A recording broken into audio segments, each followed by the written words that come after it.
Hi, everybody, and welcome to the Galileo Annual Conference once again. This presentation is People, Animals, and Peer-Reviewed Sources using Galileo's resources in a K-5 school. Christie Copeland is the library media specialist at Irwin County Elementary School in Ocilla, Georgia. She holds a bachelor's degree in English, a master's degree in library and information science, and an educational specialist degree in instructional technology, all from Valdosta State University. She began her library adventure almost 2 years ago as an aide at the South Georgia Regional Library System in Valdosta, Georgia. She has worked as a circulation clerk, a cataloger, a reference aide, a youth services librarian, a branch coordinator, a tech lab teacher, and for the past decade as a media specialist. Copeland is passionate about connecting her students and teachers with literature and information in all formats. She is a lifelong geek and a firm believer that your uniqueness is your superpower and challenges bring opportunities. With that in mind, during remote instruction, Copeland pivoted to delivering personalized screencasts, YouTube videos, virtual guest readers, ebooks, and other resources so that students and teachers could continue learning and teaching from home. She and her husband, Ryan, also an educator, live in Tifton with a curmudgeonly dachshund named Oscar. She can be found on Instagram and Twitter at Smile Not Shush. So I will ask Christy to take it away, and then I will help out because she has a video to share too. Hey y'all, um, and thank you for that introduction, Mr. Jeff. I really appreciate it. So I'm Christy, and I'm fixing to show a video that I did part of my presentation as a video because it has a lot of embedded videos that are tutorials and tech issues being what they are. It could be interesting. I'll have questions at the end, and if you are interested in doing a project like mine and sharing out tutorials and bite-sized professional development with a school or with your organization, I would love to help you or answer any questions that you have. And Mr. Jeff, if you wanted to start the video, we can party hardy. All right. I am about to do this and share the sound. Hopefully this works really well. Here we go. I'm Christie Copeland from Irwin County Elementary School. I am excited to be here today. This is my first time doing a conference presentation, and I'm here to talk about people, animals, and peer-reviewed sources, and using Galileo resources in a K-5 environment. Specifically how we targeted a particular Galileo database, shared it with our teachers and students, and used it during remote and in-person instruction. So who am I? What are we doing here? As I mentioned, I'm Christie Copeland. I'm the media specialist at Irwin County Elementary School, which is in Ocilla, Georgia, in South Georgia. And I'm a former public librarian as well, so I've worn both hats. I wanted to share with you how I marketed a Galileo database to my school and increased our usage dramatically, both during remote and in-person instruction.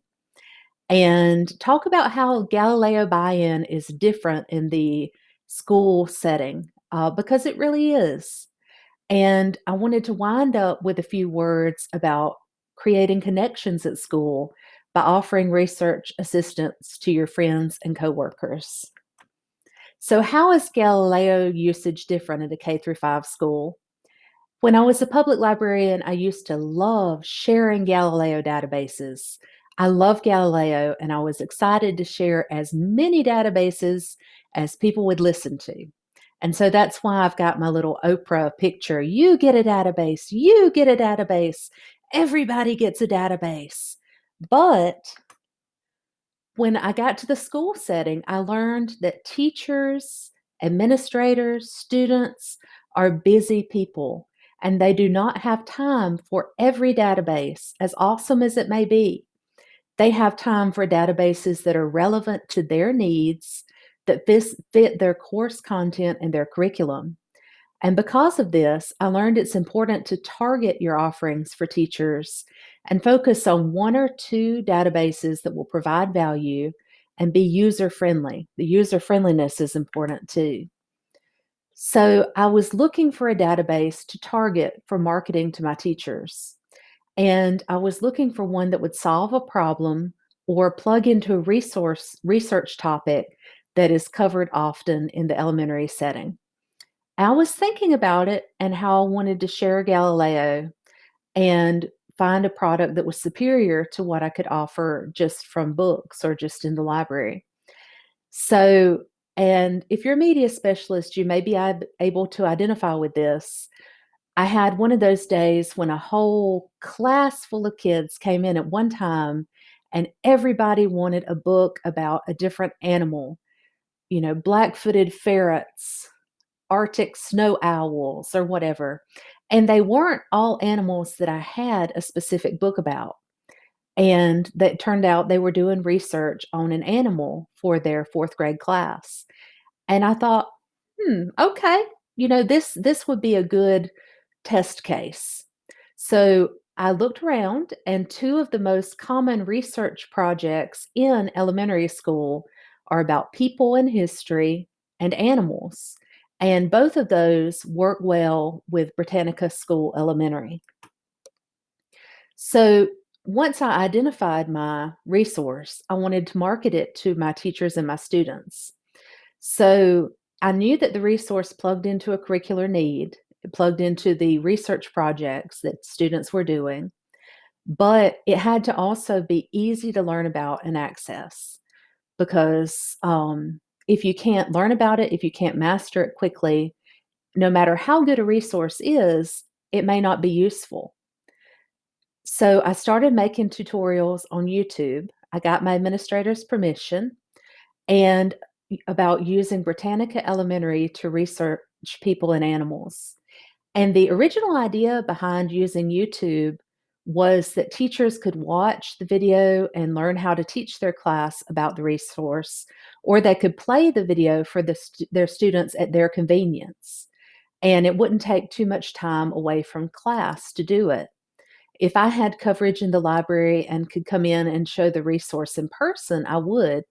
But that way, there was another option for teachers. And I put the resources behind unlisted YouTube links. So an unlisted link, you can share out the link. People can access it if they have the link, but it's not out there at YouTube at large for people to remark on my very, very Southern accent. And then came COVID. So in 2020, we pivoted to remote instruction. And the tutorials were great. They came in handy because they provided a guide for accessing Galileo resources from home. So students at home that didn't have access to the books in the library had access to Galileo and could still do their research projects. And this inspired me to create more tutorials on using Accelerated Reader and on using ebooks, and put them on my Media Center website as well. And creating the tutorials was challenging from a tech perspective. I had to learn how to do that side. And also, to be honest, it was challenging from a personal standpoint. There's nothing like hearing yourself on video to realize how you sound, see how you look. But I received great feedback from teachers and from parents, and that kind of helped me overcome my self-consciousness. And even after we returned to personal instruction this year, and we had a few stops with hybrid instruction too, the tutorials have been handy, and the buy-in for Britannica Elementary has really increased. So we got to see what the tutorials look like. And I got to be honest, I was tempted to re-record my tutorials when I knew I would be doing this presentation, but I decided to show you the unretouched version in all their glory. I did one tutorial focusing on fourth grade's animal research projects. And in those projects, they find out about animal adaptations, their habitats, their life cycles. And my other tutorial is more general. It focuses on people in history, and several grades cover that. So my goal was to show teachers and students how to access the database and how to get their information quickly and effectively. So here they come, and it will sound a little echoey, but you'll be able to get the gist of it. And I'm going to get rid of my little picture here because it's kind of creepy to watch me watch a tutorial. Here we go.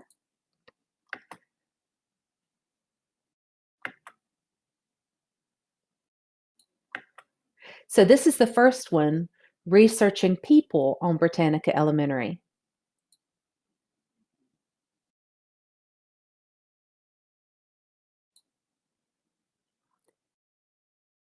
Hi, y'all. This is Miss Copeland in the library lady, and I'm here to talk with you about how to research a project on people using Galileo's Encyclopedia Britannica. So if you have a research project for your teacher talking about people, you might think the best thing to do is to Google search. And that is a good thing, but if you Google search, you may find things that are inappropriate, that aren't good for school, or that are inaccurate, or kind of just don't have all the information in one place. Using Encyclopedia Britannica means that everything will be on your level, it'll be all in one place, and you know it'll be okay for school. So to go to Encyclopedia Britannica, you'll go to Students, the Students link on the ICES page. Then you'll go down here to this picture of the world, to Galileo.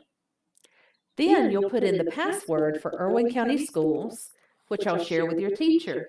It'll change every once in a while. So I'm logged into Galileo. I'm going to Irwin County Schools, and I know I can change the view. I'm in the elementary school view, but I can change it to middle school, high school, or an educator. So I'm in the elementary school view. I'm going down to Britannica School Elementary. So this is where I'll find information about people, things in history, or animals. So I can look down here at the biographies if I'm just trying to find a person to talk about, and I can see people from A to Z, all kinds of people that I could do projects on. But let's say I already know who I'm going to talk about. I could go right up here to the search bar and put in a person. A lot of times I'm going to want to put in their last name, but this will usually find it from their first name too. So I'm doing George Washington. So I know George Washington was the first president of the United States, and I can look up here, I see everything about George Washington. When you're doing a project for your teacher, they'll usually want you to tell them a little bit about the person, about where they were born, who their parents were, where they grew up, which is all right here, a little bit about what they did that was important, which is right here. If it's a president, they'll want you to tell you a little bit about their presidency, which is right here. And then, of course, you might want to know about what they did in their later years. So we see all the information is in one place. If I wanted to print it out, I could go right there to print, and I see it's all in black and white, so it makes it easier to print out. I could print it on paper, or I could save it as a PDF, or save it to my Google Drive. So I'm going to go back to George Washington. If I wanted to email it to myself, I could do that. If I wanted to make the text bigger or smaller, I can do that. And if I wanted to translate it into another language, I could do that as well. So one thing your teacher may also want is a picture of the person. I can see thumbnails, which are like little pictures here, that I can blow up. So for example, this one right here, if I wanted to print this out to put on a poster or in my paper about George Washington, I could go right here to print, I could email it to myself, or I could send it to Google Classroom. This is a really great link if you're a teacher as well. Then I see there are some videos I could watch about George Washington too. I have more pictures. All of these I could print out, I could email. I'm going to exit out of that. So you see, I went up to the search bar right here. I put in my person, and I was able to find information about them. I'm excited for y'all to use Encyclopedia Britannica and to find out how to find information about people. Let me know if there's anything you enjoy about the resource and how you use it in your classroom. Thank you and have a great day. So that was researching people on Britannica Elementary. I also did animal projects on Encyclopedia Britannica online. And this was how I did the animal projects specifically targeted at 4th grade's animal adaptations.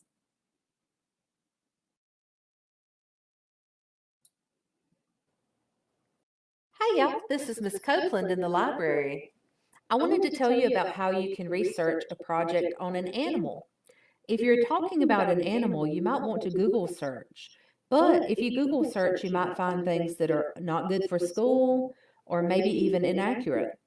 When you use Encyclopedia Britannica online, you know that everything is accurate and all in one place. So I'm on the Irwin County Elementary School page. I'm going to the student link, and then I'm going to go down here to Galileo with a picture of the world. Galileo is Georgia's virtual database. It has a lot of different things that you can use for your school. So I'm putting in my Galileo password. I know it because my teacher gave it to me, and it changes every few weeks, so your teacher will be able to give it to you. And then I'm in the elementary school view.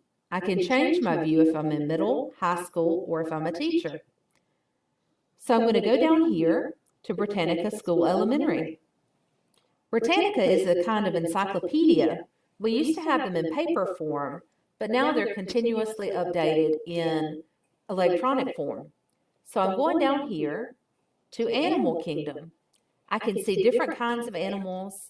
If I wanted to, if I wasn't sure what I wanted to do my project on yet, I could look at things about kinds of animals that are in each category. Maybe if I'm going to do a project on mammals, I might decide that I want to do one on a leopard or a lion. But let's say I already know what kind of animal I want to do. I could look at the animals A to Z to see all of the animals that are available. But I know I want to do a tiger. So I'm going to go to the search bar right up here and put in tiger. I can see tiger, animal. So when you're doing a project on an animal, you need to know how long they live, what they look like, what their life cycle is, and maybe a little bit about their environment. So the great thing about this is I can see I have an introduction that tells me about the animal, their scientific name, and I can go down to their behavior, their life cycle. I can look at things about when they're born, how long it takes to have cubs, about how long they live. I can see things about tigers and humans and the fact that tigers are endangered. One other thing you may want to do for your project is have a picture of a tiger to put on a poster. Here I can see the tiger, different pictures of it, and if I want to print it out, I can print it right here. Then I can save it to my Google Drive or print it out on the printer. I can also email it to myself. I can cite it, which is when you put where you found it. And I can even send it to Google Classroom. But let's say I'm finished with the pictures of the tiger, and I want to be able to share this to myself so I can put it in my project. I can go right here and email it to myself. I can go here and print it. The great thing about printing it is it'll automatically use just the black and white, so it doesn't use up your color ink. I can save it to my Google Drive, save as a PDF, or print it out. Imagine having all this information right here in one place for your project.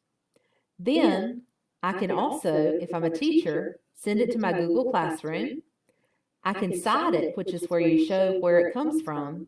Or if I need to have help reading it, I can make it bigger or smaller. Remember, you go up here to search to find a particular kind of animal. I hope this helps y'all with your animal projects. I look forward to hearing what you think of this resource and how it can change in the future. Thank you, and y'all have a great day. All righty. Hey, this is Miss Copeland in the library. Oopsies. That was how I did the animal projects for 4th grade. So we've done the animal projects and researching people, both on Britannica Elementary. So the proof is in the pudding. What were the results? So the number of searches on Britannica Elementary at our school system in 2018, 2019, the school year before I did this push, were significantly less than the years after I did this push. And I'll show you the particular details. So I began sharing the tutorials in the 2019-2020 school year. And in 2018, there were 24 searches on Encyclopedia Britannica Elementary from Irwin County Schools. I was able to find that data. I went to a webinar with Mr. Russell Palmer, and he showed us how to find the usage data for our institutions, which was really cool. So in 2020, there were 1,235 searches on Encyclopedia Britannica Elementary from our school system. And in 2021, there were 1,364. And each separate search query from a student counts as a search. So if a student searched for multiple animals or people, each one would count. And the search data, I decided, is a more reliable metric than the YouTube view count, because what I found is that a lot of times teachers would show the video to their whole class, and then each individual student would search for resources. So if you want to try Galileo Outreach for your school, here's my advice. Watch for opportunities to address a curricular need with a just right resource. Don't find a resource just to find a resource. Find something that plugs in to a teacher or student need, and introduce just one resource at a time. Make professional development quick and asynchronous if you can. If teachers can watch it in 5 minutes or less, if students can watch it in 5 minutes or less at their convenience, it's a lot more likely to be watched and adopted. And I tried to develop videos that teachers could show their students as well. That way the teacher doesn't have to watch the video and then reteach the students. They can skip a step and just show the students. And one of my barriers to adoption for this was I was afraid I needed a bunch of fancy tools.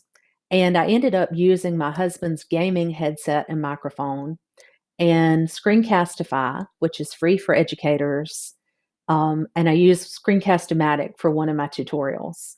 So it's all stuff that you probably have around the house, and Screencastify is actually a free program. And my best advice is don't be afraid of how you look or sound. It's easy to be self-conscious, but the important thing is just getting it done. So before we went on to questions, I have a quick word for all of us as media specialists. So at a school, as well as everywhere else, relationships are key. I've found that if you can form a relationship with a teacher in a grade level, they're much more likely to be open to resources that you may have available. And as a librarian, media specialist, wizard, or whatever term you prefer, you are uniquely positioned to help people access information. And I know that's in a perfect world where you're not wearing a lot of different hats, but every once in a while it does happen. One way to help get to know your coworkers and to help out where you can is to show people how to access Galileo databases. And I had a lot of teachers come to me. They were working on their advanced degrees, but it had been a while since they were in college, and Galileo had changed a lot. So just a few minutes of showing someone how to sort by peer-reviewed sources can save your friends a lot of time, and it can exercise your research muscles as well. So, of course, as with all things, your mileage may vary. So this is an example of a tutorial I made. It's just a little 3-minute tutorial to support my teachers in their graduate classes. And I made this just on the spur of a moment when a teacher asked for research help. I decided to make it so in case anybody else needed it. And a lot of times professors will tell their students to find scholarly peer-reviewed articles, but they won't show them how to do it. And if a teacher is going back for continued education, they won't have had a recent introduction to how to use Galileo. So here's my quick little tutorial. And again, I recorded this just on the spur of a moment, so it's a little Hey y'all, sketchy. this is Christy at the elementary school. I know a lot of us are going back to school this summer, and your teacher may ask you to find scholarly peer-reviewed sources. This is a quick and easy way to do that. So I'm on the Irwin County Elementary School page. I'm going to Students, and I'm going down here to Galileo. Then I'm putting in my Galileo password, and I'll send that out over email. And I'm going to change my view to educator view. Now, the easy thing, if you're looking for an educational resource, you can look up here, but that'll search all of Galileo, all the databases, and you'll find a lot of random stuff. So I want to go to ERIC, which is the Educational Resources Information Center. It's going to have tons of articles about education. I can click on it down here, or I can just type ERIC in up here. So I'm going to ERIC, and that'll bring in all the resources about education. And the great thing is I can do an advanced search or a basic search, but right here I can limit my results to full text, peer reviewed. I can do 2018 to 2021, or whatever your professor says. A lot of times they'll say the last 10 years or the last 5 years. And I could even search by a particular journal. And so I'm going to look for English language learners. So this will find just full text and just peer-reviewed articles. And if I want to limit it further, I can. If I want to change the date, make it more recent, I can. If I want to just limit it to academic journals, I can do that. And I can even limit like where it's from or the language that it's in. So my computer is having some struggles in its life right now, but this should help y'all find your educational resources. If you have any questions, just holler, but good luck with your research this summer. Y'all have a great day. Bye-bye. So that was my quick and easy tutorial for teachers who are going back to graduate classes.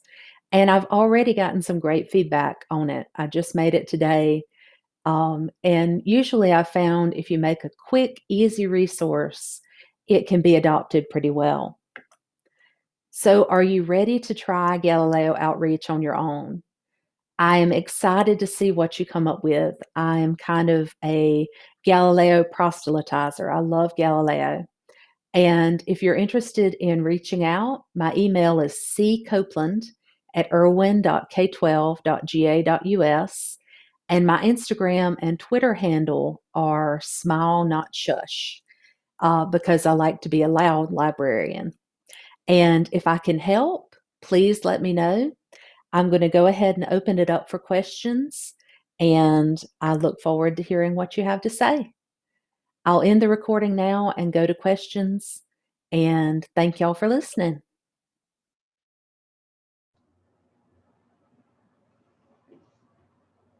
Okay, so that was the video. Thank you so much for sharing that with us. I think that was pretty seamless. I felt like you were presenting live the whole time. Thank you. It took a lot of practice. Okay, so do you have anything else to share before you wind up opening up the chat for questions? There was one thing I wanted to go into that I may not have explained adequately in the video. One thing I did, the way I shared the videos was through YouTube links, and I wanted to be clear about the kind of YouTube links I used. There are 3 different kinds of links you can use on YouTube. You can use a private link, which is just for you or just with the people you share it out with. There's an unlisted link, which is you have to have the address to use the resource to access it. And then there's a public link, which shares with everybody. And what I did was an unlisted link. So it's not out there for anyone to see at the internet at large, but as long as someone has the link, they can access it. And one reason I did that is because it gave us a little trouble using the private links. We had some people outside our school, like parents and students, who weren't able to access it. So I would encourage you, if you're doing tutorials, one reason I did them on YouTube was to make it easy. You know, the teachers don't have to log into Google Classroom. Parents don't have to log into Google Classroom. They can just watch a tutorial on their phone. They can watch it on their tablet, whatever they want to. And I also put the private links on my library webpage. So that would be what my encouragement would be if you decide to do the YouTube videos, to put them behind an unlisted link instead of a private link. It caused a lot less hiccups for me without putting it in the internet at large. Oh, I had a question about how to get to the data about the database usage. And I actually got that information from Mr. Russell Palmer. He did one of the tutorials for media specialists. And if it's okay, I'll share my screen and I will do my best. This is my first conference presentation, so we may have a few moments. But is it, Mr. Jeff, is it okay if I share my screen? Oh, yeah. Okay, I'm going to share my screen. And so this is, I had just pulled up my videos to show y'all. But what I did to get to the information about the usage, I went to my Galileo, and of course I put in my password. And then there's a part that is support up at the top right. And you can get to this from the educator view. And there's tools and training under support. And there's this thing for statistics. So I went to support, and then I went to tools and training. Can y'all see this okay? And then I went to statistics, and I went down to the usage tool, and you can find your statistics for your institution. It was easier for me because my institution is very small. It's just one elementary school and one high school. So you can choose your institution, and it automatically opens up as Abraham Baldwin Agricultural College, I guess because that's first in the, let's see.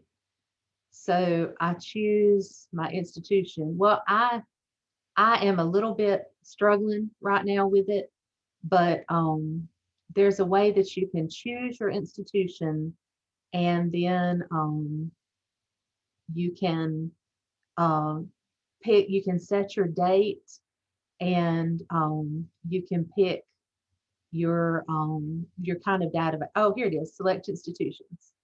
So I unselected Abraham Baldwin because, you know, that's not where I work. And I went down to Irwin County Schools. And the reason that was easier for me is because, you know, I'm the only elementary school there. So I knew I'm going to do 2021, just the first month of 2021. And then I can select the databases that I want to look at. And I'm going to open all of them. And okay, well, there's no usage reports to show for that. But anyway, that's how you get to it. You go Oh, to, it reset it to ABAC. That's why. oh, okay. Well, this is So it's a little interesting, but I'm gonna let's see, how do I get out of the screen share? I'm sorry. Oh, it's okay. I'll share. It would Okay, usually be at the top of the screen. let's see. We're gonna try this. Mhm. Okay, I'm going to, uh, and I apologize, y'all. This is, That's all right. this is a I can struggle stop the here. screen share if you would like. If you don't mind, I'm sorry. Sure, no problem. Thank you. Yeah. And what I'll do is just quickly share my screen, click stop share, and there we go. Thank Um, y'all. so in the chat, I've put in the about.galileo.usg.edu/support page. This is a place for all of your questions, including the one that says Galileo statistics. There's a place to contact for technical issues and a place to contact for other issues. And Russell, who has been around the conference, I'm sure you've heard him at least once during this conference, and Mike, who often gets these questions and is one of the first to see them, will be glad to help you out, along with a few other awesome Galileo folks. Mike, do you have anything else to share about this? No, I was about to share a direct link to the stats tool. Aha. It's always good to go through the support page, but if you just wanted to set up a direct link to the tool, you can use that stats.galileo.usg.edu. Thank you. That'd be a lot easier than my roundabout way. Oh, it's good to know both ways, because there are some other reports and information on that other stats page that you showed. And there was one other thing I wanted to mention before questions also. One thing that I found, and one reason I do these tutorials, is because in school, just like everywhere else, there's a tendency to just go for Google searches. And, you know, a lot of times I found that when teachers were doing these things, these projects like on animals and on people, they were encouraging their kids to just Google search. And so that's been an education process with showing them on Galileo. And the most powerful way I have to encourage Galileo usage is by saying that everything is appropriate for school. And we had an experience doing the animal projects where we found out that not all links are appropriate for school if you go to Galileo, if you go to Google, I mean. So that has been an education process, showing teachers and students that the links we find on the elementary section of Galileo are always appropriate for school and appropriate for the students' reading level, and very useful to print out and, you know, all in one place. So were there any other questions or any other, and if y'all would like to talk further, feel free to email me. Feel free to, I tend to be on Instagram more than Twitter. I'm like a bad librarian. I get on Instagram instead of Twitter. But if there's anything y'all have questions about or need help with, I love this stuff. Like, I love making tutorials. We have a little extra. Oh, sorry. We have a little extra time. So what I'm going to do very quickly here is share the Galileo usage statistics thing because I think I figured it out. So I'm going to go to select institutions, which is the first part. I've got Irwin County Schools. I already messed this up before. I said Irwin County Public Library, and that didn't work. But then I do next select month. So I do this. And I'm going to say I just want 2020 and 2021 for now. I'll do next select databases. And I'm just selecting Britannica School Elementary from the B section here. Then select stats types. Now, I don't want citation views, database sessions, links chosen. I don't need anything. I just want searches. I want full text views. So I'll do select report options. I'm going to list the database name. I'll list the month separately. Why not? Next, view report. Okay. So you can see per month now the different ones. You can do printer friendly. You can export it to a CSV, which means you can do it in Excel. I'm going to do the graph. And here you can see, I'm doing it by month, so that's very silly of me. But you can definitely see that in February, your searches spiked quite a bit. This seems to be the assignment month right here, and That full is. text views.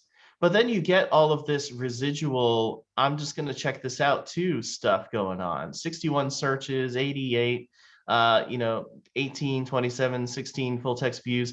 It seems like for a while after the assignments happen, there's a little bit of extra going on within the school months of the year. Yeah, So, and yeah. usually right after we come back from Christmas and get started again is when they tend to do the projects. Mm-hmm. We had a question come in that is, I guess, more of a question for for Galileo probably, but the question is there any way to get our individual school Galileo stats rather than county stats? And the answer to that is not at this time. We're hoping that we'll be able to add that that option in the future once we implement Open Athens, and our hope is, at one point to be able to where you actually log into Galileo as your school. And once we get to a point where we're able to do that, we'll be able to have stats at a school level, but not right now. Yeah, that was one thing where it was easier for me because my school system is very small. So we just have my elementary school and then the middle and high school are combined. So for me, looking at the elementary level, I knew I was just looking at myself. So that did make it a little easier from my respect. But if you knew you were doing just a particular database, like if you were pushing a particular one, that might be one way to track it, I guess. Yes, that's good.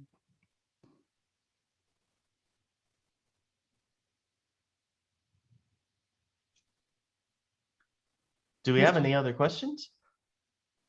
I am not seeing any other questions at this time.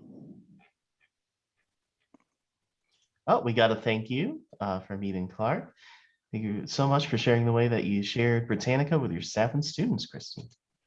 And thank y'all so much for being here. This has been my first conference presentation ever.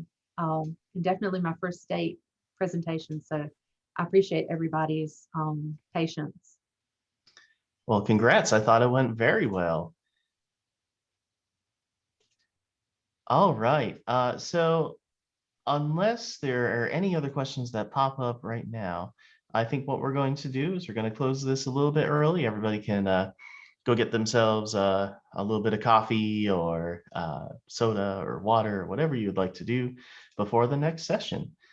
Thank you so much, Christie, for your presentation and your cool video. We will be sharing the PowerPoint and presentation out with everyone after this, and that will have the links that were on those PowerPoint slides. So I think everyone should be in pretty good shape to get started. Thank y'all very much. Thank you. Have a great rest of the morning, everybody.